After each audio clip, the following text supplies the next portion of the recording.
வணக்கம். திருமணமானவுடனே இந்த குழந்தை சம்பந்தமான விஷயத்துல அவசரம் வேண்டாம். திருமணத்திலிருந்து காலையில முகூர்த்தம் முடிச்சு உடனே இரவு நடக்க போகும் சாந்தி முகூர்த்தத்துக்கு பற்றி புதுமண தம்பதியில் திகில் ஆழ்த்தவங்க நிறைய பேர், நிறைய திகிலாகவும் இருக்கும். சில பேர் எதிர்பார்ப்போடு இருப்பாங்க. ஆனால் அதை 6ஆம் முறை வச்சு பயன்படுத்துறது நல்லது அப்படின்னு சொல்லிட்டு உளவியல் நிபுணர்கள் சொல்கிறாங்க. ஏன்னா கூகுளில் தேடின ஒரு கண்டென்ட்டு திருமணத்தோடு சம்மந்தப்பட்டு இந்த உளவியல் நிபுணரோட கருத்தும் ரொம்ப நல்லா மக்களுக்கு உபயோகப்படும் அப்படிங்கிறதுனால வெளிப்படுத்துகிறேன். எதுக்காக இது வெளிப்படுத்துகிறேன் அப்படின்னா, இது புதுமண தம்பதி தெரிஞ்சதுன்னா வருங்கால சமுதாயம் நல்ல மக்களை இந்த உலகத்துக்கு கொடுத்துச்சு அப்படின்னா அதன் மூலமாக சமுதாயத்தில் கொஞ்சம் ஆரோக்கியமான வளர்ச்சி கிடைக்கும் அப்படிங்கிற ஒரு நல்ல எண்ணத்தில் பகிர்ந்துக்கிறேன். பயன்படுத்துகிறவங்க பயன்படுத்திக்கங்க. தம்பதி முதல்ல சந்தித்து கொள்ளும் இரவில், அதாவது முதல் இரவில் நிம்மதியாக இருவதும் தூங்குறது அப்படிங்கிறது ரொம்ப முக்கியம் அப்படின்னு உளவியல் மற்றும் மருத்துவ அறிவுரையாக இருக்குன்னு சொல்லி சொல்கிறாங்க. எப்பயுமே இதுக்காக இயங்கிட்டு இருக்கிறவங்க உடனே வேணாம் அப்படின்னு சொல்லி சொன்னால் எப்படி இருக்கும்? இருந்தாலும் கொஞ்சம் யோசித்து பார்த்தா அது வாழ்க்கைக்கு உபயோகமாக இருக்கும். எப்படி தான் மக்கள் கூட சேர்ந்து சுற்றம் சொல்ல தாயெல்லாம் கட்டி மனைவி வந்துட்டாலுமே சந்தித்த முதல் நாள் அன்றைக்கே சில விஷயங்களை நடக்கிறதுக்கு வாய்ப்புங்கிறது ரொம்ப கம்மியாக இருக்கும். சின்ன ஒரு நாள் சடங்கு சம்பிரதாயம் சொல்லிட்டு நிறைய விஷயத்த செஞ்சுட்டு அன்னைக்கு ரொம்ப ஆர்ப்பாட்டமாக கும்பலமாக இருந்துட்டு சில பேர்த்துக்கு உடம்பு ரொம்ப சோர்வாக இருக்கும். அதனால் அந்த நேரத்தில் அமைதியாக இருக்கிறது நல்லது. சரிங்களா? நிறைய விஷயத்தினால அவசர கூலிகள் இதெல்லாம் எடுத்திருப்போம். அதனால் உடம்பு சுத்தமாக இருக்குன்னு சொல்ல முடியாது. இதனால் பரவ நோய்க்கும் வாய்ப்பு இருக்குன்னு சொல்லி சொல்லுவாங்க மருத்துவர்கள். ஆரோக்கியமானதாக இல்லைன்னு சொல்லுவாங்க. அனிமன் நோய் அப்படின்னு சொல்லி வர்றதுக்கு உங்களுக்கு வாய்ப்பு இருக்கும் அப்படின்னு சொல்லி மருத்துவர்கள் சொல்லுவாங்க. அந்த நாள் இருக்கும்போது கொஞ்சம் யோசித்து செய்கிறது அப்படிங்கிறது உறவு வச்சுக்கிறது நல்லது. இதமான வெந்நீரில் நல்லா குளிச்சுட்டு ஆடம்பர நகைகள் மற்றும் முறைகளை தவிர்த்துட்டு அளவோடு மிதமான உணவு உட்கொள்ளுங்கள் அப்படிங்கிறாங்க. அன்றைய தினம் சமுதாயத்துக்காக வைக்கும் பால், பழம், இனிப்புகள் எல்லாத்தையும் மொத்தமாக சாப்பிடுங்கிற அவசியம் இல்லை. ஏன்னா வயிறு ஃபுல்லாக இருந்துச்சு அப்படின்னா, திருமணம் சொல்லியிருக்காரு, வயிறு ஃபுல்லாக சாப்பாடு இருந்துச்சு அப்படின்னா குழந்தை பிறப்பதில் ஏதாச்சும் சிக்கல் வரும். வயிறு ஃபுல்லாக சாப்பிட்டு ஒரு வேளை பால் சாப்பிட்டதுனால சிறுநீர் வர மாதிரி அவஸ்தையோடு இருக்கும்போது கருவுற்றால் அது ஊமையாக பிறக்கும் அப்படின்னு. அதே மலம் தேங்கி இருக்கிற மாதிரி அவசப்படுற மாதிரி இருக்கிற சேர்ந்தாச்சுன்னா மூளை வளர்ச்சி குன்றி பிறக்கும் அப்படின்னு சொல்லியும், மலமும் சிறுநீரும் சேர்ந்துருக்கிற மாதிரி அவஸ்தை இருக்கிற நேரத்தில் பிறந்துச்சு அப்படின்னா கூடாக பிறக்கும்னு சொல்லியிருக்காங்க. அப்போது இரவில் அதிகமாக சாப்பாடெலாம் சாப்பிட்டு அந்த அவஸ்தையோடு சேரும்போது இதெல்லாம் பிரச்சனை வரும். அதனால் முடிஞ்ச அளவுக்கு அதை அளவோடு எடுத்துக்கொள்வது நல்லது. சரிங்களா? ஆனால் ஒருவருக்குற அன்பை பரிமாறதுக்கு முதல் நாளே நிரூபிக்கணும் அவசரம் இல்லாமல் நிதானமாக பொறுமையாக ஒருத்தர் புரிஞ்சு காதலிச்சு அதற்கப்புறமா விருப்ப விருப்பம் இல்லாத மாதிரி பார்த்து நடந்து பேசிக்கலாம் அப்படிங்கிறாங்க. சின்ன தொடுகை மெல்லியதாக ஒரு ஸ்பரிசம் போதும், அதுவே 1000 மடங்கு அன்பை இருவருக்குமே உணர்த்தும். தயக்கம் கூச்சம் கலைஞ்ச பின்பே உடலில் தாம்பத்திய உறவு அப்படிங்கிறது சிறப்பாக இருக்கும் அப்படிங்கிறது மருத்துவருடைய கட்டுரையோட வெளிப்பாடு. இந்த கட்டுரையை பார்த்தா நிச்சயமாக நிறைய பேர்த்துக்கு எப்படி இருக்கும், கொஞ்சம் ஏன்டா இந்த மாதிரிலாம் கருத்து போடுறான் அப்படின்னு சொல்லி தோணும். ஆனால் இந்த கட்டுரையை வெளிப்படுறதுக்கு முக்கியமான காரணமே புதுமண தம்பதியர்களுக்கு கண்டிப்பாக இது உபயோகப்படக்கூடிய ஒரு கருத்தாக இருக்கும். அப்படி இருந்துச்சு அப்படின்னா அவங்க வாழ்க்கை சுகமான வாழ்க்கையாக மாறும். குடும்ப சூழ்நிலையிலிருந்து பின்னாடி வரக்கூடிய பொருளாதார சூழ்நிலை வரைக்கும் இது ஹெல்ப் பண்ணும். பிறக்கின்ற குழந்தை நல்ல குழந்தையாக பிறந்துட்டாங்கன்னா அவங்களுக்கு அதை விட பெரிய சொத்துங்கிறது என்ன இல்லவே இல்லை. ஏன்னா அந்த குழந்தைகள் சிறப்பான வளர வளர தாய் தந்தையரை நல்லபடியாக பார்த்துக்குவாங்க. சரிங்களா? அதனால் முதல் அப்படிங்கிறது ஒரு நாவல் மாதிரி வச்சுக்கணும் அப்படிங்கிறது தான். அப்போ ஒரு காதலுங்கிறது எந்த அளவுக்கு இருக்கணுமோ அந்த அளவுக்கு ஆழமானதாக இருக்கணும் அப்படின்னு சொல்லி சொல்லப்பட்டிருக்குது. சரிங்களா? இதுக்கடுத்து ஆரோக்கியமான குழந்தை பெற திருமூலர் சொன்ன அபூர்வ ரகசியம் அப்படிங்கிறதுல எப்படி குழந்தை பிறக்கிறதுக்கு சேரணும் அப்படிங்கிறத பற்றி சொல்லியிருக்காரு.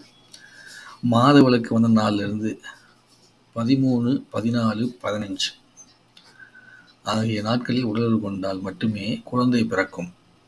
இவையே கருத்திருப்பு உரிய நாட்கள் அப்படிங்கிறாங்க. சரிங்களா? மாதவிலக்கு வந்த நாளிலிருந்து 13, 14, 15. அப்படி இல்லாமல் மற்ற நேரத்தில் சேர்ந்தா, அதுக்கு முன்னாடி சேர்ந்தா குழந்தை பிறப்பதற்கு வாய்ப்பு இல்லை. இப்போ சில பேருக்கு மாதவிலக்கு தள்ளி போகுது. அப்போ நாள் கணக்கு கரெக்டாக வைக்க முடியாது. அப்படி ஏதாவது பீரியட்ஸ் டைம் தள்ளி போகிற மாதிரி இருந்ததுன்னா முதல்ல என்ன பண்ணணும், அதை முறைப்படுத்தக்கூடிய வகையில் சரியான உணவுகளையும், சரியான பயிற்சி முறையும், சரியான யோக முறைகளையும், சரியான வாழ்வியல் முறைகளையும், அது போக வேறு ஏதாவது உடல்ல உபாதை இருக்கான்னு பார்த்து, சரியான வைத்தியத்தையும், முடிஞ்ச அளவுக்கு இயற்கை சார்ந்த வைத்தியத்தை, ஹோமியோபதி சார்ந்த வைத்தியத்தை தேவையான போது பின்பற்றி சரியான முறையில் உடம்பை வந்து பலப்படுத்தி கொண்டு வந்தால் மிக சிறப்பாக இருக்கும். இது யாருக்கு எந்த வைத்தியம் செட் ஆகுமோ அது இறைவன் எப்படி யாருக்கு அமைச்சிக்கணும் அதை பார்த்துக்குங்க. அப்போ முதல்ல எடுத்தோடனே வைத்தியம் போகாமல் முதல்ல வந்து சரியான வழிமுறை, சரியான உணவு பழக்க முறை, சரியான வாழ்வியல் முறை, சரியான பயிற்சிகள், தேவையான பயிற்சிகள் இதெல்லாம் செய்யணும்.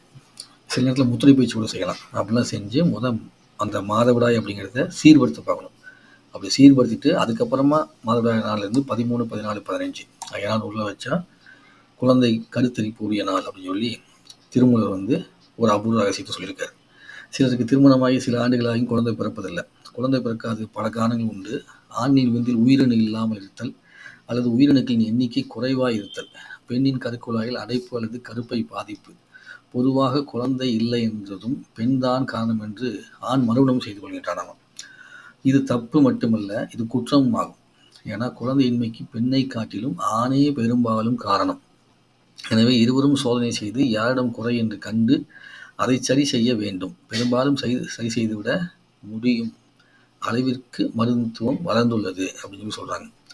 அப்போ மருத்துவம் வளர்ந்திருக்கிறது கூட இயற்கை சார்ந்த விஷயங்களை இறைவன் சொன்னதும் திருமூலர் சொன்னதும் பின்பற்றி வரும்போது நிறைய விஷயங்களை சரி பண்ண முடியும். எவ்வளவோ சிறந்த மருத்துவர்கள் வளர்ந்துட்டு இருக்கிறாங்க. யாருக்கு எங்கே வைத்தியம் பார்க்கணும் இருக்கோ அங்கே நீங்கள் வைத்தியம் பாருங்கள். எங்ககிட்டையும் நீங்கள் வந்து வைத்தியம் பார்க்கணும்னு ஆசைப்பட்டீங்கன்னா தேவைப்படுபவர்கள் பயன்படுத்திக்கலாம். சரிங்களா?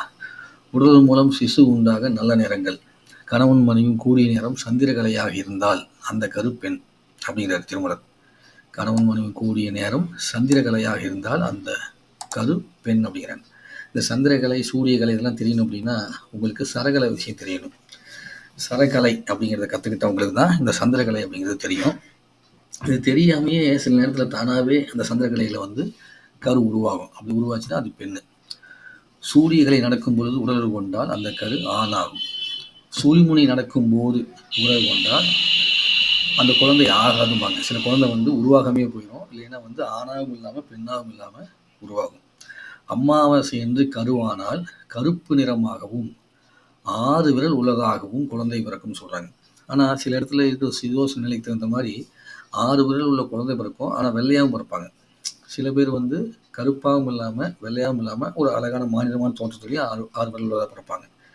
ஏன்னா அந்த காலத்துக்கு தகுந்த மாதிரி அந்த இடத்துக்கு தகுந்த மாதிரி சிலது மாறும். ஆனால் திருமூலர் சொன்னது போல சரியாக அமாவாசை என்று கருத்தரிக்கும் போது மேக்சிமம் 99% வந்து அவன் கருப்பு நிறமாகவும் 6 விரல் உள்ளதாகவும் இருக்குன்னு சொல்லிட்டு அப்போ திருமூலர் சொல்லிட்டு போயிருக்காரு. இதை நீங்கள் ஆராய்ச்சி பண்ணி பார்த்தீங்கன்னா தெரியும். தொலைதூரம் சென்று வந்த பொழுது ஒரு ஆண்மகன் தொலைதூரம் சென்றுட்டு இங்கே ரொம்ப போயிட்டு வந்த உடனே உறவு கொண்டால் அந்த குழந்தை அறிவில்லாத குழந்தையாக ஆகும் அப்படிங்கிறார். அப்போது வந்து அவசரமாக உறவு கொள்ளும்போது என்ன ஆயிடுது, அங்கே அறிவுத்தன்மை இல்லாமல் போயிடுது அப்படிங்கிறாங்க. அமாவாசை கழித்து பிரதமையில் கரு உண்டானால் பொய் பேசும் குழந்தை பிறக்குங்கிறாங்க. இப்போ பிரதம திதி அப்படின்னு சொல்லுவாங்க இல்லையா, அமாவாசைக்கு அடுத்த நாள் அந்த திதியில் குழந்தை பிறந்துச்சுன்னா அது பொய் பேசுகிற குழந்தையா பிறக்குமாமா. அமாவாசைக்கு 3ஆம் நாள் கருவானால் அந்த குழந்தை நீண்ட நாள் வாழாது அப்படிங்கிறாங்க. இந்த 3ஆம் நாள்ங்கிறது பிறை அப்படிங்கிறாங்கல்ல, அந்த நாளில் அப்படின்னு சொல்லி சொல்லப்படுது. நாம் இறைவனை வணங்கிக்கிட்டு நாம் இதை வந்து என்ன பண்ணுவோம், வாழ்க்கையை தொடருவோம். இது திருமூலர் சொன்னப்பட்ட ஒரு குறிப்பு. அப்போது அந்த குறிப்பு வந்து உண்மையாக இருக்கிறது அப்படின்னா இறைவனை வணங்கிட்டு அந்த நாளில் கரு உருவாகாமல் பார்த்துக்கொள்வது நல்லது இல்லையா? அதுக்கு தான் உங்களுக்கு நான் இதை வெளிப்படுத்தலாம்னு சொல்லி சொல்லிட்டுக்கிறேன். ஏன்னா சித்தர்கள் கூடிய நிறைய விஷயங்கள் வந்து இப்போது மருத்துவர்கள் ஆராய்ச்சி பண்ணி சொல்லப்படுவதை அவர்கள் ஆராய்ச்சிக்கு முன்னாடியே சொல்லியிருக்கிறாங்க.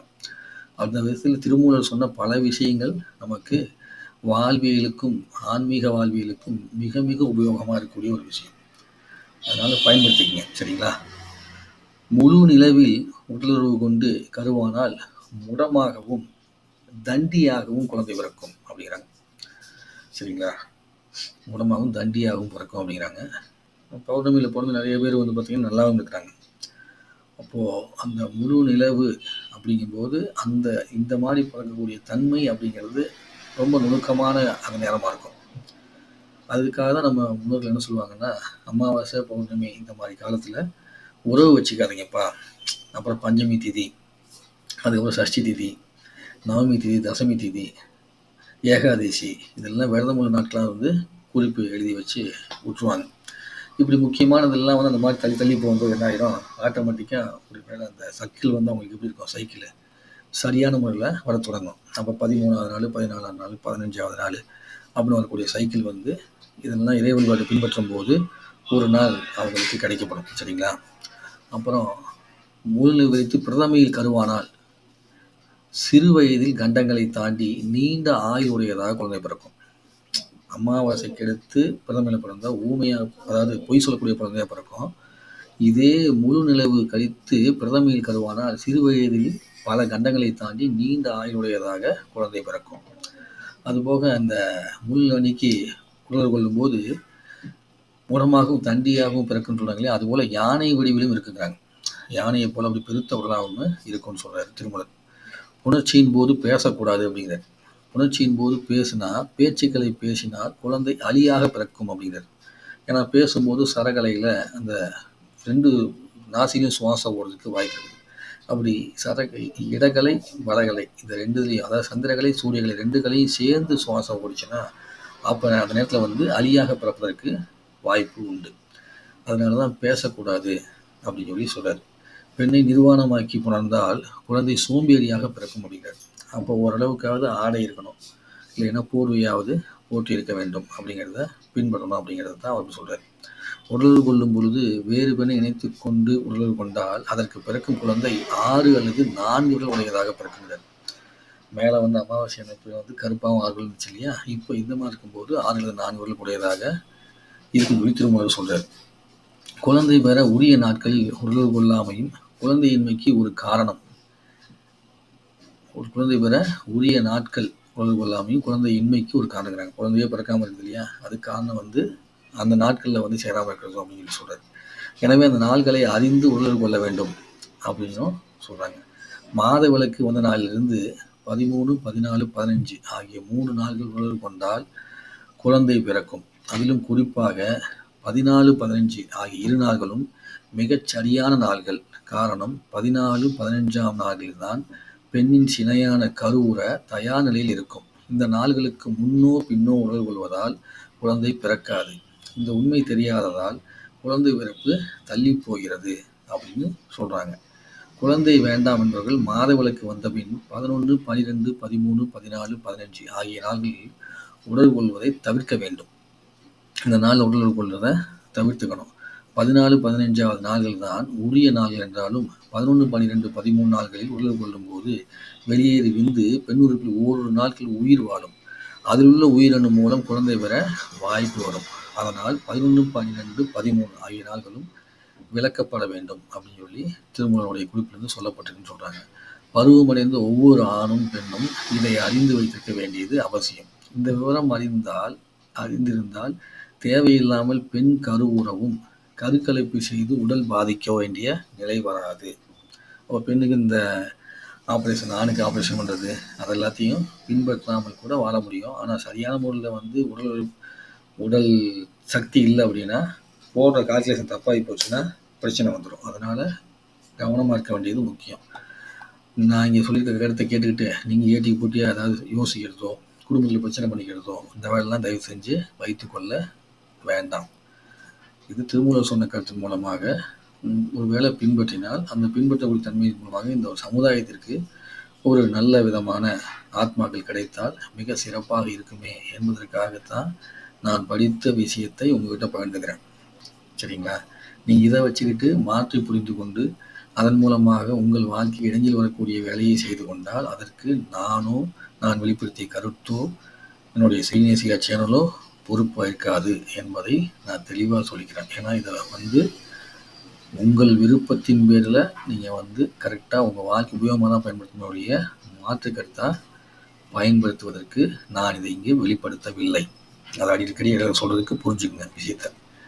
12வது நாள் கூடி கருவானால் பல கலைகளும் அறிவு நலன்களும் உள்ள குழந்தை பிறக்கும். 13வது நாள் கூடி கருவுருவானால் அரசியல் ஞானம் வருங்காலத்தை உணரும் விவேகம் உள்ள குழந்தை பிறக்கும்.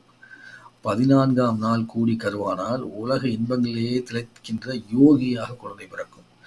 15வது நாள் கூடி கருவானால் ஒரு அரசனுக்கு ஒப்பான ஆற்றலும் நற்புகழும் உள்ள குழந்தை பிறக்கும். 16வது நாள் கூடி கருவானால் பெரிய ஞானியாகவும் யோகியாகவும் சித்தனாகவும் ஆகக்கூடிய குழந்தை பிறக்கும். அவசரமில்லாத தொடக்கமே ஆரோக்கியத்திற்கு வழி அப்படின்னு சொல்லி இதை வந்து இந்த ஆர்டிக்கிளை முடிக்கிறாங்க. சரிங்களா? ஸோ எப்போ எப்படி சேர்ந்தா என்ன குழந்தை பிறக்கும் அப்படிங்கிறத திருமூலர் வந்து சொல்லியிருக்காரு இல்லையா? அந்த திருமூலர் சொன்ன அபூர்வ ரகசியத்தை பயன்படுத்தி நீங்கள் உங்களுடைய வம்சத்தை வளர்த்தி ஆரோக்கியமானதாக வாழ்வீர்களாக. சரிங்களா? இந்த வீடியோ முடிஞ்ச அளவுக்கு ஷேர் பண்ணுங்கள், லைக் பண்ணுங்கள், கமெண்ட்ஸ் பண்ணுங்கள், சேனலை சப்ஸ்கிரைப் பண்ணுங்கள். அதில் இது சொல்லியிருக்கப்பட்ட கருத்துக்களை வந்து கூகுளில் தேடி நான் எடுத்து சொன்ன கருத்துக்கள். இதனை வந்து நீங்கள் வந்து ஆராய்ச்சி செய்து உங்களுக்கு பயன்படும் வகையில் பயன்படுத்திக்கிறது நல்லது அப்படிங்கிறத மறந்துட வேண்டாம். அவசரப்பட்டு என்ன பண்ணிடாதீங்க, எடுத்துக்கிட்டு தப்பாக யோசித்து முடிவு பண்ணிடாதீங்க. மேலும் உங்களுக்கு தேவையான மருத்துவ ஆலோசனை, அதுக்கப்புறம் ஜோதிட ஆலோசனை, வாஸ்து சம்பந்தமான ஆலோசனைகள் வேணும் அப்படின்னா ஆன்லைன் கன்சல்டேஷன் மூலமாக நீங்கள் தெரிஞ்சுக்க முடியும். அதுக்குரிய கட்டணத்தை கட்டிட்டு அதுக்கு 9943476587 அப்படிங்கிற நம்பரை தொடர்பு கொண்டு நீங்கள் தெரிஞ்சுக்க முடியும். இதுபோக உங்களுக்கு கவனிக்க ஏதாவது வெப்சைட் செய்யணும் அப்படின்னு ஆசை இருந்ததுன்னா அந்த வெப்சைட் உங்கள் தனிப்பட்ட வெப்சைட் வேணாலுமே நீங்கள் என்ன பண்ணலாம், இந்த வாட்ஸ்அப் நம்பரில் போட்டிங்கன்னா வெப்சைட்டுக்கான காஸ்ட் நான் உங்களுக்கு எவ்வளோன்னு சொல்லுவேன். நீங்கள் அதை பே பண்ணிட்டீங்கன்னா உங்களுக்கு வெப்சைட் செஞ்சு கொடுப்போம். சரிங்களா? நன்றி, வணக்கம். குருவே நம, தந்தையே நமக.